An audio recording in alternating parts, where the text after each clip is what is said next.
everyone, and welcome to Hi-Fi Health News. I'm Erika Grotto. Dr. Mehmet Oz has been confirmed by the Senate to run the Centers for Medicare and Medicaid Services, or CMS. But what exactly does that agency do, and what does his new job entail? Here to tell us is Nick Hutt, a senior editor at the Healthcare Financial Management Association. Nick, exactly what are the responsibilities of CMS and of Oz as its leader?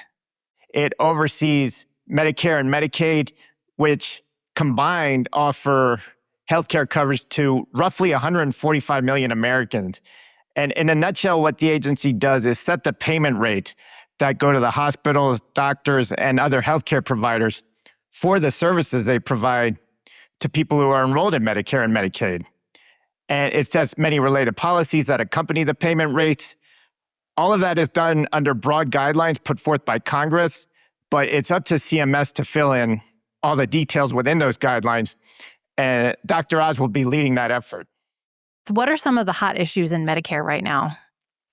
Well, there are almost too many to list, but one of the biggest is in Medicare Advantage, which covers more than half of all Medicare beneficiaries and is a program in which private insurers administer Medicare coverage for people who have chosen to enroll in Medicare Advantage.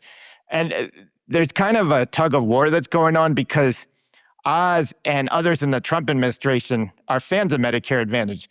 They think it's the best way to administer Medicare through these private insurance plans. But the administration is also keen to crack down on wasteful spending across the government.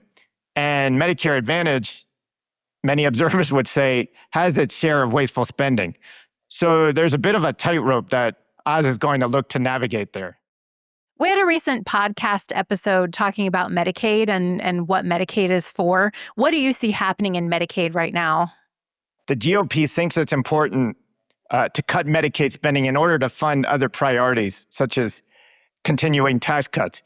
They say they can do a lot of the cutting through, again, tackling fraud, waste, and abuse, but Democrats insist that if they go through with the level of cuts that have been proposed, healthcare services will be less accessible for Medicaid enrollees. And, polls indicate even Republican voters don't want big cuts to Medicaid. So Oz is going to have a set of policy and political complications to deal with in Medicaid, just like in Medicare. There's certainly a lot to watch going forward, and we will be looking at all of it and reporting back to you. That's all for us this week.